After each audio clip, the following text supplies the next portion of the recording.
A stark reminder this morning of some of the dangers facing our reporters and camera crews as they bring us the news each day.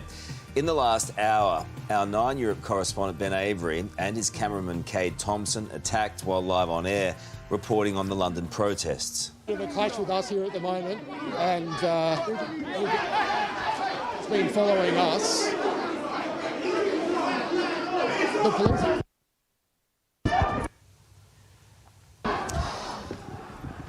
Ben is okay. He managed to run away and find some freedom there, and also security came in. This is around the steps, basically the steps of Parliament. Security managed to get there, and also a big police presence. But just 12 hours earlier, Europe correspondent Sophie Walsh was also attacked during a live report.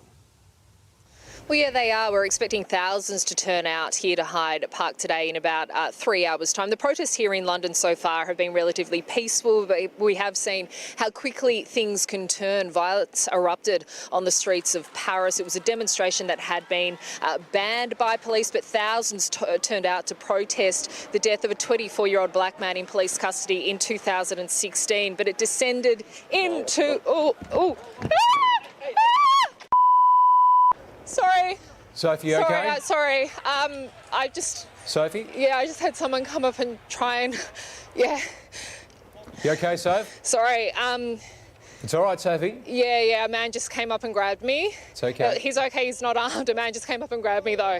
Just in this... It's all right, Sophie. Oh. Thank you very much, Sophie. Hang on, I've got to go. That's okay. Oh, it was so hard to hear that. You can actually really see a lot of what was happening there. And Sophie's cameraman, Jason Conduit, was quick to act, chasing the man down until police arrived and arrested him. And Sophie and Jason join us now from our London studios. Boy, oh boy, guys, what a big 12 hour it's been. I mean, I think we went cold when we saw this happen last night. How are you guys doing? Soph, how are you this morning? Pretty rattled. Definitely pretty rattled still. And even just hearing my scream, I don't think anyone knows the sound of their true scream until they're in a situation like that where they feel like it's a life or death scenario, which I did feel like in that moment. I was, doing the live cross into Adelaide, mid-sentence. The first I knew that something was wrong was Jace stepped out from outside his camera, which he wouldn't normally do unless there was a threat. And then I had this guy, random, come up behind me and grab me from behind. And I guess it was a bit surreal from there on in. And then he sort of started punching me with the only way I can describe it is sort of stabby motions.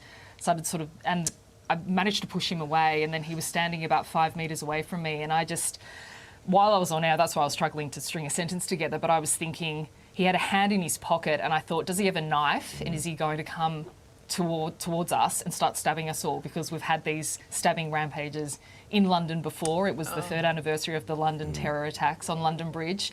So I had that in my mind. I also thought, is he wearing a suicide vest? The reason why I was thinking this was because the whole time he was saying Allah Akbar, wasn't shouting it, just saying it very calmly, but almost his calmness was even more disconcerting. And then Jace started chasing him, and he started saying Allah Akbar to him, and then Jace, you can take the lead, but you picked up your light stand and heroically chased him down the road, all the while calling the cops. But you explain. I didn't initially hear him say Allah Akbar, and it's not like we don't come across people with mental illness quite often.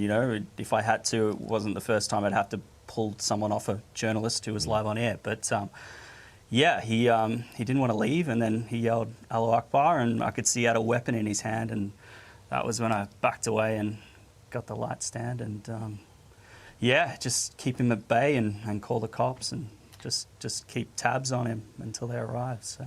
And police found a screwdriver on him, but at that point, Jace, when you were chasing him down, you were thinking, is that a blade? Which, I don't know.